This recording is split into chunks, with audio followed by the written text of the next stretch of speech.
네, 부모가 자식을 숨지게 하는 사건이 잇따르고 있습니다. 3개월 된 딸을 학대하고 숨지게 한 혐의로 구속된 20대 아버지에게 경찰이 살인죄를 적용해 검찰에 송치했습니다. 지난 한 주 주요 사건 소식 그리고 오늘 일어난 소식들 정리해서 임방글 변호사와 함께 자세히 알아보겠습니다. 안녕하세요. 안녕하세요. 네, 저희가 지금 뉴스로 전해드리기에도 참 안타깝고 가슴 아픈 그 사건이 끊이질 않고 있는데요. 먼저 오늘 발생한 그 사건 소식도 있었어요. 네.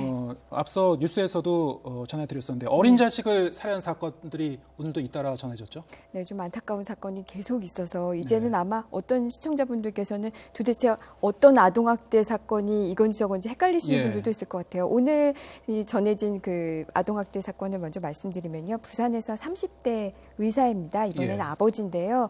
4개월 전에 이제 쌍둥이 딸을 아내가 출산을 했는데 그 중에 한 아이가 미숙아로 태어났습니다. 이거를 이제 평소 비건해 왔다고 하는데요. 자신의 집에서 그 4개월 된 그 딸아이는 그 코와 입을 막아서 질식사시키고 본인의 몸에는 근육이완제를 투여해서 호흡 곤란으로 이제 사망한 것으로 우선 지금은 추정돼 있는 상황입니다. 그래서 어쨌든 미숙아로 태어난 아이에 대한 비관으로 아이를 숨지게 하고 자신도 자살한 그런 사건이 있었고요. 또 하나는 그 이제 얼마 전에 그 미취학한 아이들에 대한 전수조사가 있었죠. 9살 된 아이가 9살 된 여자아이가 학교에 취학을 하지 않았습니다. 그래서 주민센터 직원이 이제 조사를 했는데 그 엄마가 말을 좀 계속 바꿨어요. 처음에는 어디 다른 외가에 있다라고 얘기하다가 외가에 없는 거를 확인하니까 그 다음에는 무슨 어디에 있는 고아원에 두고 왔다 이런 식으로 말을 바꿔서 이제 경찰 조사가 시작됐는데 경찰 조사를 받은 그 바로 그 당일날 이 엄마가 자살을 했습니다. 자살을 하면서 유서로 내 잘못으로 딸아이가 죽었다라는 취지의 글을 남겼고요. 그래서 이제 아버지를 조사를 했는데 결국에는 그 딸아이가 4살 될 때, 그러니까 즉 지금으로부터 한 5년 전쯤에 아이가 죽고 그 아이를 이제 한 야산에 묻었다라고 진술을 했습니다. 그 아이가 사망한 이유에 대해서는 아이가 이제 그 바지에다가 소변을 본 거예요. 그래서 물이 담긴 욕조에다가 아이를 담궈 놓고 나는 잠시 커피물을 끓이러 갔다 왔더니 아이가 숨져 있었다라고 이제 진술한 상황입니다. 하지만 우선은 진술만 있기 때문에 여기에 대한 이제 경찰 조사는 또 계속 지켜봐야겠죠. 네. 또 그 엄마는 또 스스로 목숨을 끊은 상황인데 그렇죠. 좀 경찰 조사 결과를 좀 지켜봐야 될 것 같습니다.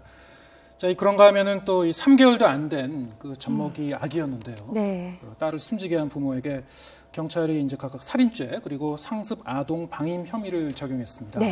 자, 애초에는 이 살인죄가 적용이 안 됐었는데요. 이게 그 죄목이 변경이 된 거군요. 네, 처음엔 친부를 폭행치사로 이제 조사를 하고 있었습니다. 왜냐하면 아이를 침대에서 떨어뜨려서 그 충격으로 인해서 아이가 이제 사망한 것으로 추정되기 때문이었는데요. 근데 조사를 하다 보니까 이 아버지에게 살인의 미필적 고의가 있다라고 이제 인정이 됐습니다. 인정된 이유를 이제 쭉 살펴보면은요, 이 사건은 3월 9일, 그러니까 지난 9일에 있었는데요. 새벽에 아이가 울자 이 아버지가 아이 침대에서 아이를 꺼내서 우선 바닥에 떨어뜨렸습니다. 아이가 울음을 그치지 않겠죠. 근데 이어서 또 작은 방으로 간 다음에 한 높이 56cm 정도의 높이에서 아이를 한 차례 땅바닥에 또 떨어뜨렸습니다. 반복적으로 했군요. 그렇죠. 그 이후에도 아이 배를 깨물기도 하고 아이 머리를 꼬집기도 하고요. 아이의 입에서 피가 났는데도 아이 입에다가 젖병을 물리고 그 젖병이 흐트러지지 않게 하기 위해서 담요로 아이 얼굴 주변을 감쌌습니다. 그 이후에 엄마가 확인해 본 결과 이제 아이가 사망한 채로 나왔는데 이렇게 이 아버지는 뭐라고 얘기하냐면 자기는 죽일 의도가 없었다. 나는 절대 살인할 생각이 없었다라고 얘기하지만 그렇게 부인한다고 해서 살인의 고의가 부정되는 게 아닙니다. 살인의 가능성, 아이가 죽을 수도 있다라는 거를 충분히 예상을 했는데도 그럼에도 그 행위를 계속하면 살인의 미필적 고의가 인정되는데요. 이 사안에서는 우선 아이가 3개월도 채 되지 않은 굉장히 어린 약한 아이였고요. 거기에 비해서 성인인 아버지가 아이를 바닥에 2차례나 떨어뜨렸다는 점, 또 하나는 아이 입에서 피가 나고 아이가 그렇게 그 심각한 부상을 입었다는 걸 알 수 있었음에도 아이를 그대로 방치했다라는 점에서 살인의 고의가 이제 충분히 인정된 것으로 보입니다. 그래서 아버지는 살인죄로 우선 그 혐의가 바뀌었고요. 또 그 외에도 조사를 해본 결과 그동안 아버지가 이 아이를 상습적으로 학대한 그런 정황들이 나왔습니다. 하나의 예만 드린다면 아이를 목욕시키다가 아이가 팔을 펴지지 않는 거예요. 그랬더니 이제 팔을 잡아당겨서 아이의 그 팔이 그 탈골이 되기도 했습니다. 네. 그런데도 또 병원에 데려가지 않았어요. 이런 점에서 이 상습 아동 학대와 그 방임도 같이 그 추가됐고요. 어머니는 또 이렇게 얘기해서 자기는 남편이 이렇게 학대한 줄 몰랐다. 나는 전혀 아는 바가 없다라고 얘기는 했지만,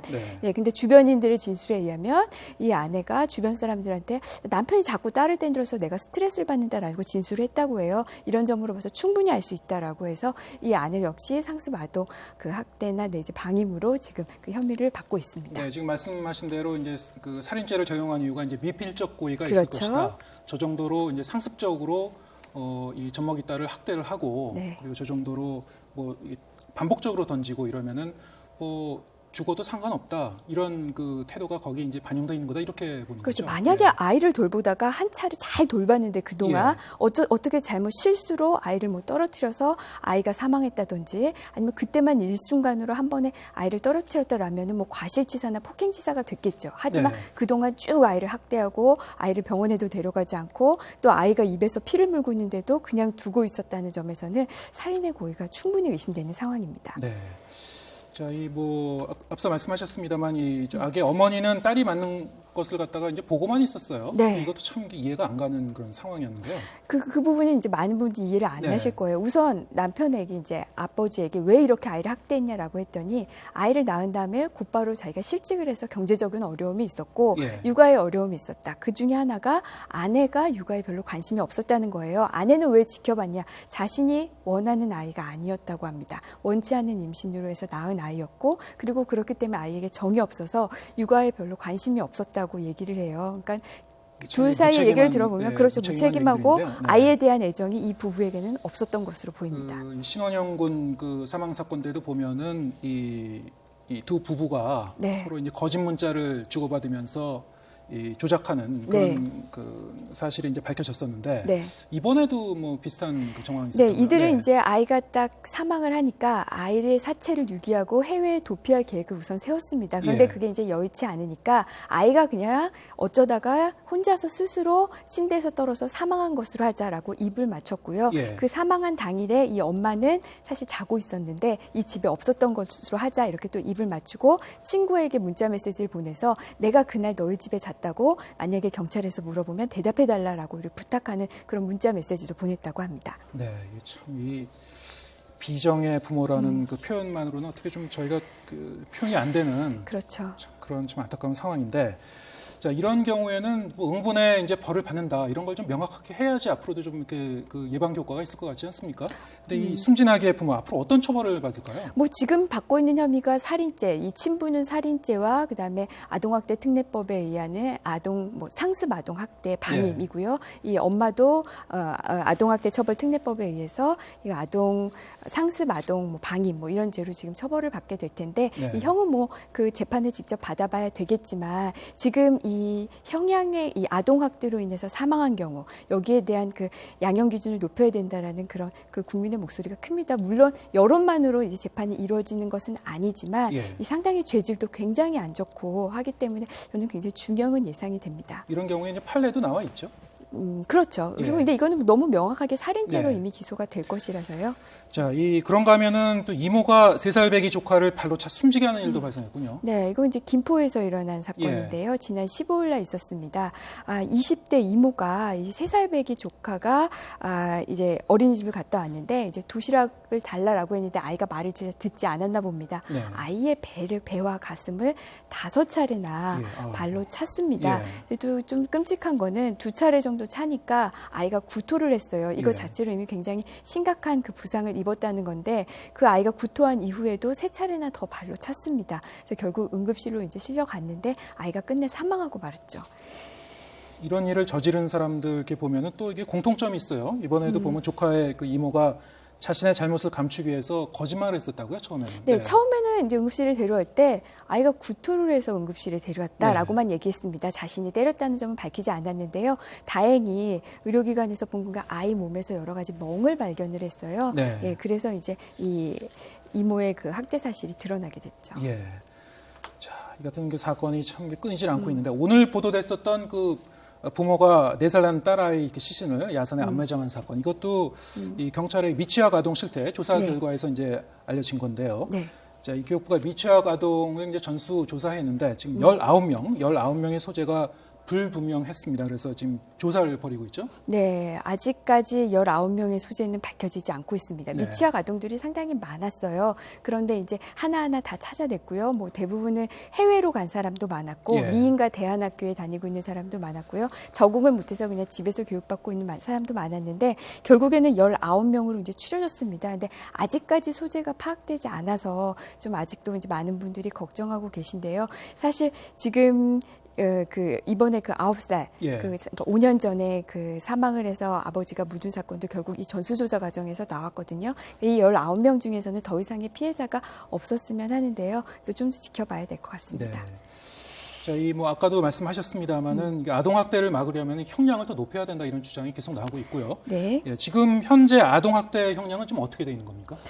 지금 아동학대, 예전에는 이제 살인죄로 참 처벌이 어려웠어요. 아동학대 사건 중에서 살인죄로 처벌된 경우는 제가 기억하는 경우에도 겨우 없습니다. 뭐 한두 가지 정도였고요. 그걸로 인해서 그 울산 계모 의붓다 살인 사건 이후로 아동학대 특례법이 만들어졌고요. 네. 거기서 아동을 학대해서 아동이 사망한 경우에는 무기징역까지 가능하도록 법을 이렇게 좀 정비를 하긴 했습니다. 그런데 네. 실제 사안에서 보면은요, 아동을 학대해서 죽은 경우에 제가 아까 무기징역까지 가능했잖아요. 그런데도 권고 형량이 4년에서 7년밖에 되지 않습니다. 그렇군요. 그렇다면 일반 살인죄로 만약에 기소됐을 경우에 처벌 기준은요, 보통 10년에서 16년이거든요. 예. 차이가 좀 아직 많이 나죠. 그래서 아동학대 특례법에 이렇게 법을 만들어 놓으면 뭐라냐, 실제적인 이 형량 권고 기준을 높이자라는 얘기가 지금 계속해서 나오고 예, 있습니다. 지금 말씀하셨듯이 대법원의 양형위원회 권고 형량이 아동학대치사 같은 경우에는 기본 4년에서 7년 네. 이렇게 돼 있고 일반적인 살인죄 처벌 기준인 징역 10년에서 16년에는 절반에도 못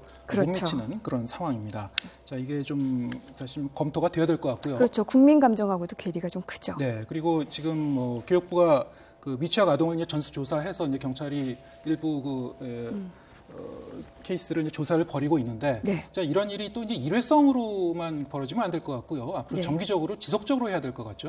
아동학대를 근절하기 위한 방안이 딱 묘약이 딱 한 개만 있겠습니까? 네. 사실 이게 형량을 높인다라는 거, 처벌 기준을 강화한다라는 것만으로 아동학대는 근절되기 어렵습니다. 네. 그리고 이거는 전체적으로 국가나 사회 시스템이 움직여야 되고요. 네. 여기에 대해서는 뭐 예를 들어서 정비해야 될 것들도 많습니다. 지금 같은 경우에 신고 의무자가 법에 규정되어 있긴 한데 예를 들면 예. 아동학대를 발견한 경우 반드시 신고해야 되는 사람들입니다. 예. 여기에 대해서 신고를 하지 않았을 경우에 제재가 과태료 받게 되지 않습니다. 그렇군요. 외국에는 아예 그 형벌을 내리거든요. 그러니까 여기에 대한 기준도 강화를 해야 되고요.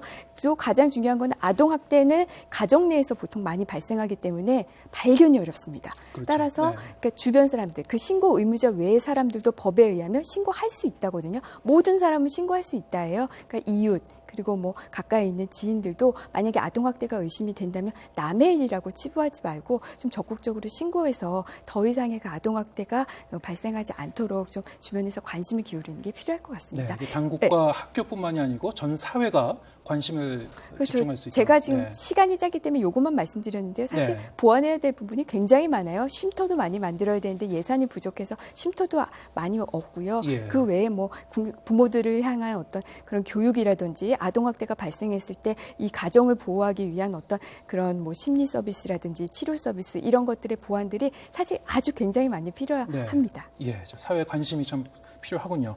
자, 지금까지 임방글 변호사와 함께 알아봤습니다. 고맙습니다. 고맙습니다.